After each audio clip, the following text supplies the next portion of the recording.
Look around you. We live in the most distracted, chaotic, and anxious era in human history.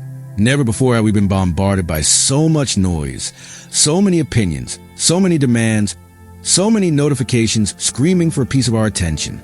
We're overworked, overstimulated, and quietly, slowly, overwhelmed. Rates of anxiety and depression have been climbing for decades. Loneliness is at an all-time high, and yet we keep reaching for the same solutions. Another productivity app, another self-help book, another dopamine hit from a scroll that never ends. But what if the answer isn't ahead of us? What if it's behind us, waiting patiently in the ancient world, carved into stone tablets, whispered in quiet monastery halls, written in the private journals of emperors? What if the antidote to modern suffering was discovered over 2,000 years ago, and we simply forgot to look? Today, we're going to remember. Welcome to Stoic Compass. I'm glad you're here, because what you're about to learn isn't just philosophy. It's a complete operating system for your mind. Over the next hour, we're going to go deep. This isn't a surface-level summary. This is a masterclass. We're going to explore two of the most powerful traditions of human wisdom ever conceived: the razor-sharp logical framework of Western Stoicism and the profoundly grounding, compassionate practice of Eastern mindfulness. These two philosophies were born thousands of miles apart, one in the marketplaces and center halls of ancient Greece and Rome, the other in the forests and monasteries of India and East Asia. And yet, when you hold them side by side, you realize they were pointing at the same truth all along. By the end of this video, you'll understand exactly how to blend these two disciplines into one coherent practice.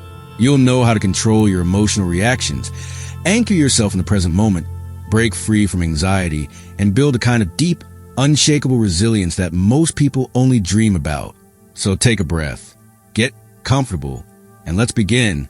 Over 2,000 years ago, a man born into slavery became one of the most influential philosophers who ever lived. His name was Epictetus. He was born in Hierapolis, modern-day Turkey, around 50 AD. He spent his early years as a slave in Rome, owned by a man named Epaphroditus, who was himself a former slave. His life, from the very beginning, was defined by powerlessness. And yet, Epictetus became free in the only way that truly matters. He became free in his mind. From his teachings, recorded by his student Arian in a text called the Enchiridion, which means a handbook, comes one of the most important sentences ever written in the history of human thought. Some things are in our control and others not. Let's slow down on those 9 words, because if you truly understood them, not just intellectually, but in your bones, your life would change overnight. Epictetus continues, things in our control, our opinion, pursuit, desire, aversion, and, in a word, whatever our own actions.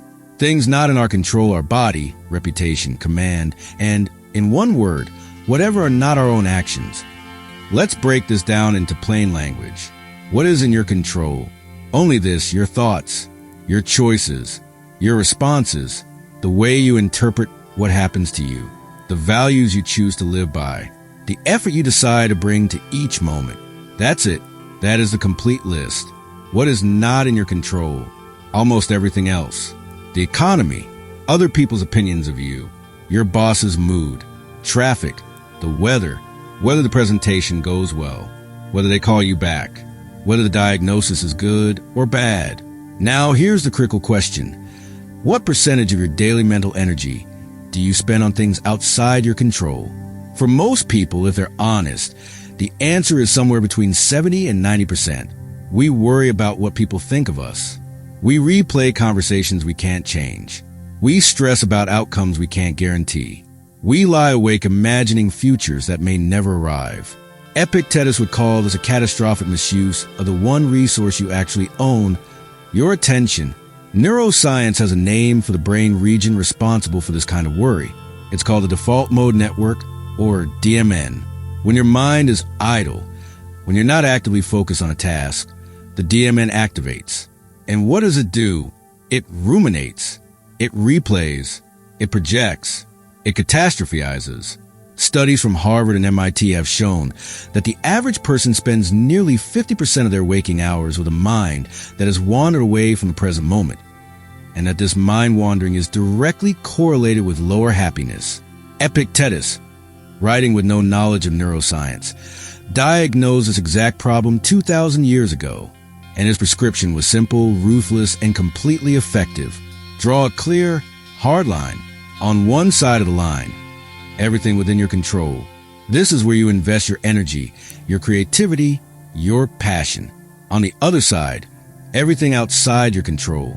This is where you practice radical, deliberate acceptance. This isn't passivity. This isn't giving up.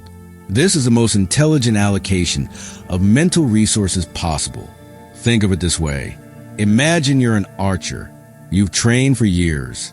You've practiced your form, your breathing, your release. You've chosen the perfect arrow. You accounted for the wind. And then you release. The moment the arrow leaves your fingers, it is no longer yours. The crosswind might shift. The sun might hit your eyes. The target might be moved. The Stoic archer does not collapse after a missed shot.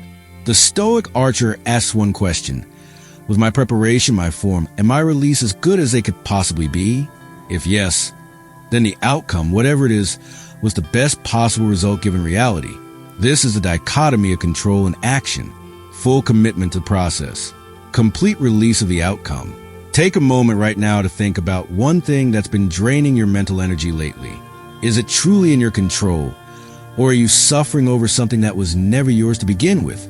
If Stoicism is the architecture of the mind, the logical scaffolding that tells you where to direct your effort, then Eastern mindfulness is a foundation it rests on, because here's something that the ancient Stoics understood and that modern neuroscience confirms. You cannot apply logic to a storm while you're still inside it. You cannot think your way to calm when your nervous system is already overwhelmed.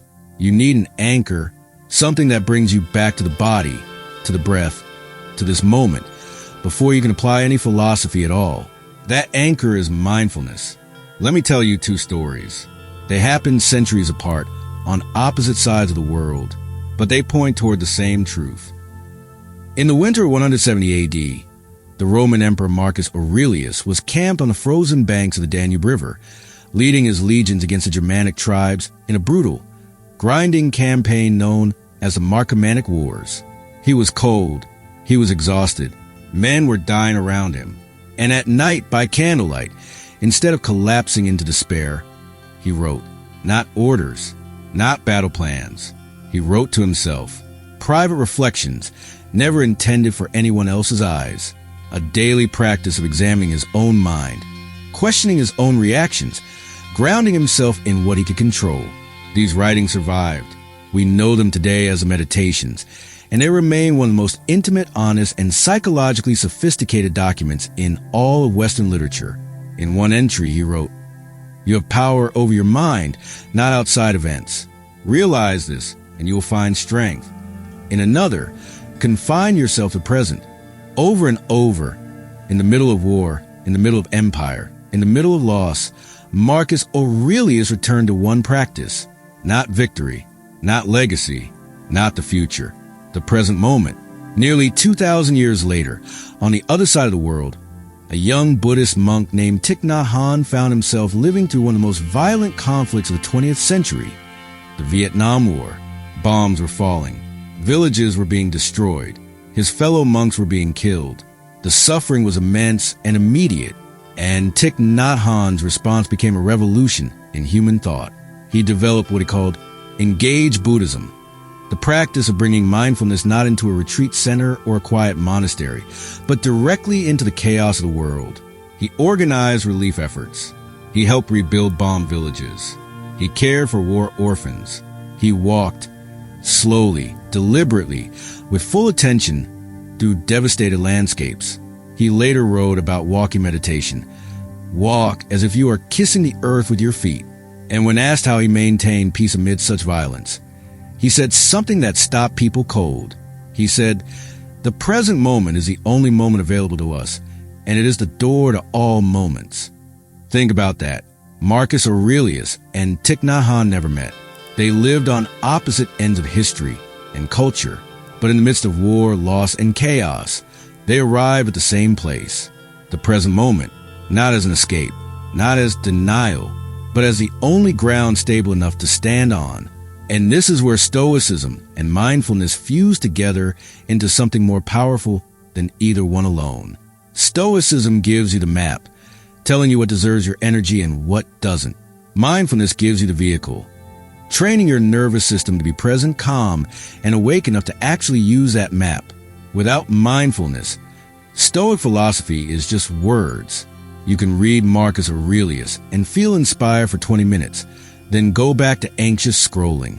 Without Stoic philosophy, mindfulness can become passive, a pleasant feeling of calm that evaporates the moment someone cuts you off in traffic. Together, they become something unbreakable. To practice this right now, I want you to try something simple. Feel the weight of your body wherever you're sitting or lying. Feel the pressure of the surface beneath you. Take one slow breath, in through your nose, out through your mouth. Notice you are here, not in the future you're dreading, not in the past you're replaying. Here, this is where your life is actually happening. The Stoics had a meditation practice they called the view from above. Marcus Aurelius described it in the Meditations as a way of shrinking one's problems back to their true size. It works like this. I invite you now to participate. If it's safe to do so, close your eyes or soften your gaze. Take 3 slow, deep breaths. Breathe in 2, 3, 4. Hold 2, 3. Breathe out 2, 3, 4, 5, 6. Good. Now, bring to mind the problem, the worry, the weight that's been sitting heaviest on you lately. Maybe it's a conflict with someone at work. Maybe it's financial pressure. Maybe it's a relationship that feels broken. Maybe it's just a vague, shapeless anxiety that follows you everywhere. Hold it gently in your mind. Don't run from it. Now, imagine you're rising. Slowly, you lift out of your body. You look down at yourself from above, sitting or lying, just as you are. You rise a little further. You can see the room you're in, the walls, the roof. Keep rising. You can see your neighborhood now, the streets, the buildings, the tiny people moving about their lives, each one carrying their own weight, their own private storms. Keep rising. You can see your city from above, a glittering web of lights and roads, and thousands of lives unfolding simultaneously. Higher still, you can see the continent, the coastlines, the mountains, the green of forests and the brown of deserts, the ancient, patient face of the earth. And now higher, you're in orbit. The planet turns slowly below you, blue and white and breathtaking. You can see the thin layer of atmosphere, this fragile, beautiful shell that makes all life possible. From up here, where is your problem? Not because your pain isn't real. It is. Every feeling you carry is valid. But from this perspective, something shifts. The problem doesn't disappear, but it changes shape. It becomes proportionate. It becomes survivable. Marcus Aurelius wrote, "How many a Chrysippus? How many a Socrates? How many an Epictetus? Have time already swallowed up?" He was reminding himself and us that the great minds of history, the emperors, the philosophers, the generals, all face their storms, and all of them passed. Every storm passes. Slowly, bring your awareness back to the earth, back to your continent, your city, your neighborhood, your building, your room, back to the weight of your body in this moment. Take one deep breath and open your eyes. Now that you understand both disciplines on their own, let's talk about what happens when you apply them together in real life. Because philosophy means nothing if it can't survive contact with a difficult Monday morning. I call this the Stoic mindfulness formula. 3 steps. Step 1, observe. This is mindfulness, noticing what's happening in your body and mind without immediately reacting. Step 2, reframe. This is Stoicism, asking whether this event is truly within your control and shifting your perspective. Step 3, act. This is wisdom, taking the clearest, most values-aligned action available to you. Let's apply this to 3 scenarios that millions of people face every single day. You have a difficult boss. Maybe they're dismissive. Maybe they take credit for your work. Maybe they're inconsistent, unpredictable, or openly critical. You dread Monday mornings. You check your phone with anxiety. You replay conversations from meetings in the shower, the car, the middle of the night. Let's run the Stoic mindfulness formula. Step 1. Observe. The next time your boss says something that triggers you, before you react, before you defend yourself, before you spiral, pause. Take one breath. Just one. Notice your chest is tight. Your jaw is clenched. Your mind is already writing the resignation letter or the confrontation speech. You're in threat mode. Your amygdala has fired. You are no longer reasoning. You're reacting. Just naming this, I'm having a strong emotional reaction right now, activates the prefrontal cortex. It puts a small but crucial gap between stimulus and response. In that gap is everything. Step 2, reframe. Now apply the dichotomy of control. What is in your control here? Your response, your tone, your professionalism, the quality of your work, the boundaries you choose to set, whether you begin a quiet job search. What is not in your control? Your boss's personality, their insecurities, their management style, how they were raised, what they think of you in this moment. Epictetus would ask you, why are you handing your peace of mind to someone who hasn't earned it? Your boss's bad behavior is not a fact about your worth. It is a fact about their character. Those are two completely different things. Marcus Aurelius wrote, "The impediment to action advances action. What stands in the way becomes a way." Your difficult boss is not an obstacle to your growth. They are the training ground for it. Every time you respond with composure instead of reactivity, you are building a mental muscle that will serve you for the rest of your life. Step 3, act. From this calmer, clearer place, what is the wisest available action? Maybe it's a carefully worded, professional conversation with your boss. Maybe it's documenting a pattern of behavior. Maybe it's a conversation with HR. Maybe it's updating your resume. Whatever it is, you're now acting from clarity, not from the raw wound of emotion. That is the difference between reaction and response. And it is a difference that changes everything. Financial anxiety is one of the most pervasive forms of suffering in the modern world. It doesn't discriminate. It affects people at every income level, and it has a unique quality. It tends to spiral. One anxious thought about money leads to another, which leads to catastrophic projections, which leads to paralysis. The Stoics had a practice that sounds strange at first, but is one of the most powerful psychological tools ever developed. They called it negative visualization. The ancient Greek term was premeditatio malorum, the premeditation of evils. Here's how it works. Instead of avoiding the worst-case scenario in your mind, you deliberately, calmly, and clearly imagine it. You ask, what is the worst realistic thing that could actually happen here? If your financial situation deteriorated significantly, what would actually happen? You might have to downsize. You might have to ask for help. You might have to make uncomfortable changes to your lifestyle. These things would be hard. They would be genuinely difficult. But notice, you would survive them. This isn't pessimism. This is the opposite. When you stare at the worst-case scenario calmly and realize you could survive it, the anxiety loses its grip, because anxiety lives in the gap between what is and what you imagine you couldn't handle. Close that gap, and anxiety has nowhere to live. Seneca wrote, "He who is brave is free." But he also wrote something equally important. "Rehearse death," he said. "He who has learned to die has unlearned slavery." He meant, the person who can face the worst possibility without flinching is no longer controlled by the fear of it. Now apply the mindfulness layer. When financial anxiety strikes, and it will, don't run from it. Sit with it for 60 seconds. Feel where it lives in your body. The chest, the stomach, the shoulders. Breathe into it. Then ask, what is one concrete thing I can do today, just today, that moves me in the right direction? Not solve everything. Not fix the whole situation. One thing. Maybe that's making a phone call, creating a simple budget, canceling one unnecessary subscription, having an honest conversation. One thing. Small, consistent actions compound over time, and each one rebuilds something far more valuable than money. It rebuilds your sense of agency over your own life.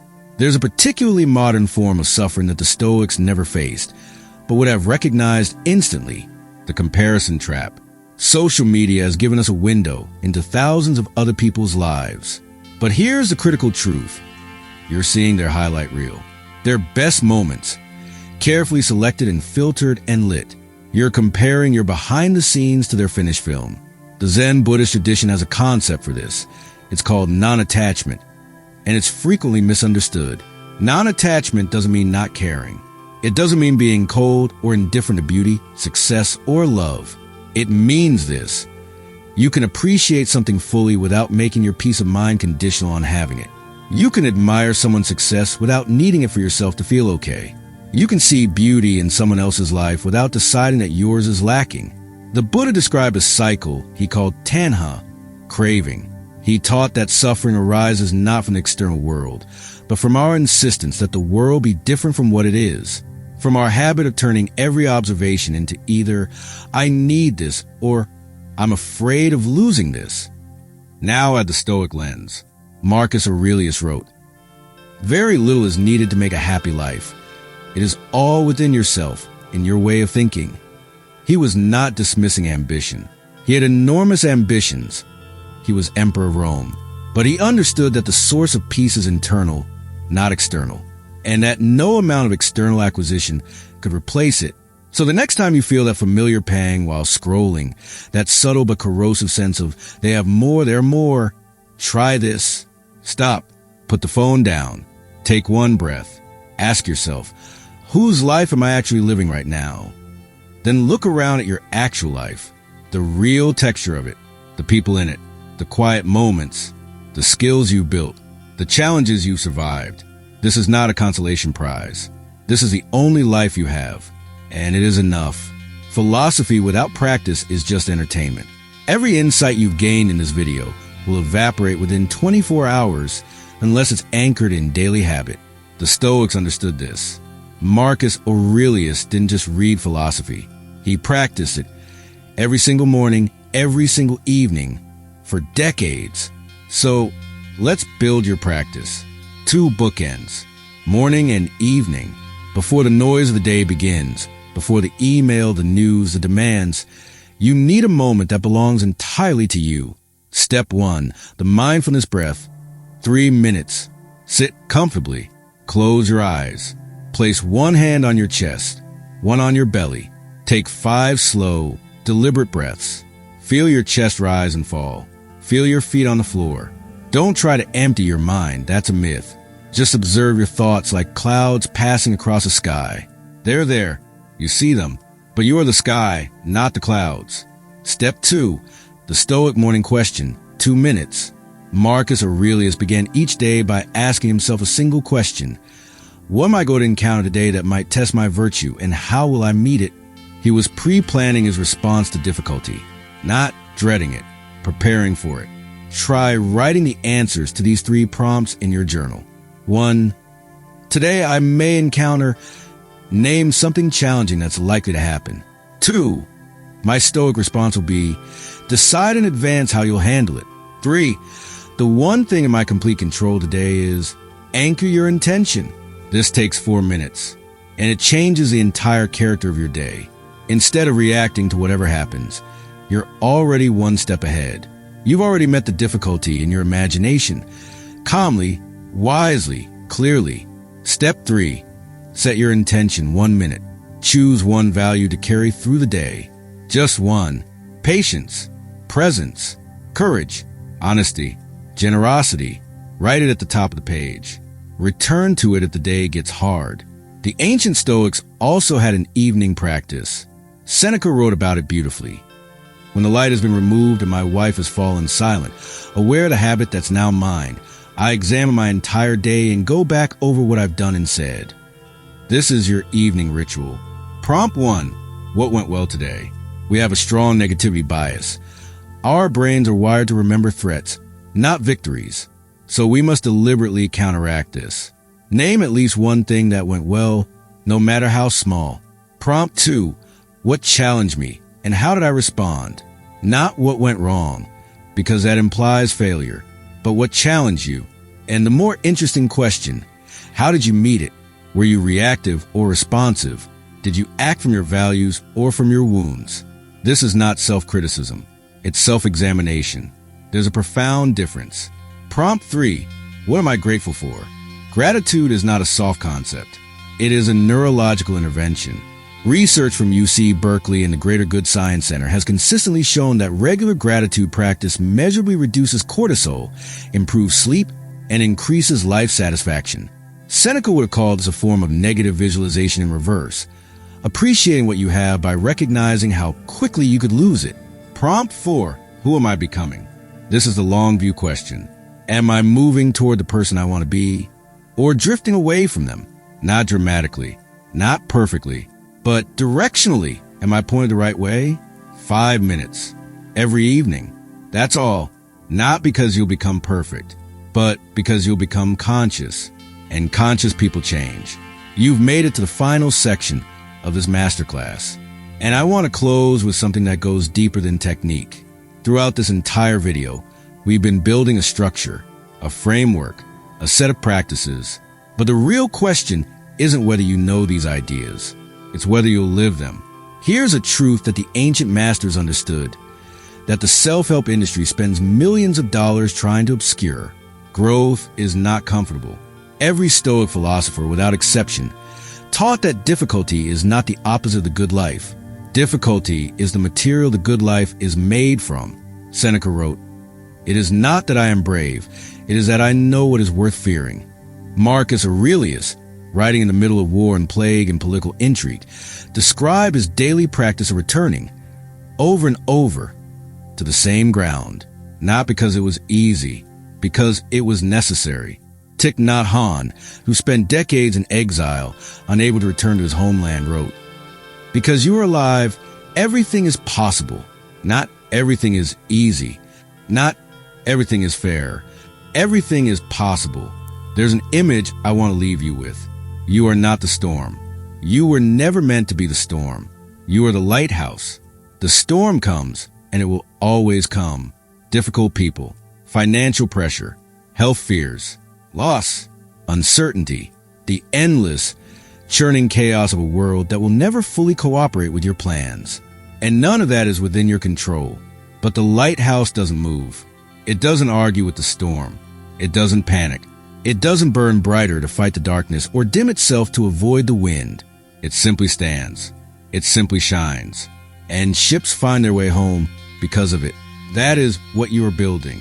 With every morning practice, with every evening reflection, with every moment you choose response over reaction, presence over distraction, acceptance over futile resistance, you are building your lighthouse.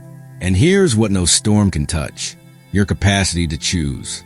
Your commitment to your values, the quality of attention you bring to this one irreplaceable, unrepeatable moment. Marcus Aurelius, on his deathbed, reportedly said to his officers, "Weep not for me, think rather of the pestilence and the deaths of so many others." Even in his last moments, he was practicing. He was directing attention outward, away from self-pity, towards something larger. He was, until the very end, the lighthouse. That is the goal, not perfection, not the absence of fear, not the end of difficulty. Just this, the slow, daily, deliberate practice of becoming someone who is not at the mercy of circumstances, someone who can stand, steady, clear, purposeful, no matter what the world brings. You already have everything you need. The wisdom exists. The practice is simple. The only question is whether you'll begin. Today is a good day to begin. If this masterclass reached something real in you today, if even one idea landed somewhere deep, then I want you to do one thing before you close this tab. Write it down. One insight, one practice, one question, just one, because the gap between transformation and entertainment is that one small action. And I want to hear from you in the comments. Answer this question. What is one thing you're carrying right now that you need to release? Because it was never truly in your control. No judgment, no pressure, just honesty. Let the comment section be a practice in itself. If you want a daily companion on this journey, the 30-Day Stoic Journal is linked in the description. It includes morning and evening prompts for every single day, designed specifically to make this practice stick. And if this video was useful, please like and subscribe. It genuinely helps this channel reach people who need these ideas. We're building something here, a community built around a different kind of strength. Next week, We go even deeper with a full masterclass on mastering your emotions, including what the Stoics call the four passions, and a step-by-step system for transforming destructive feelings into constructive ones. You won't want to miss it. Remember this: the world will always be chaotic. That is not a problem to be solved. It is simply the nature of the world. But your mind, that is yours, not your boss's, not the algorithms, not the pasts, not the fears. Yours. Guard it, train it, return to it, over and over and over again. Stay present, stay resilient, and let the Stoic compass guide you. I'll see you in the next one.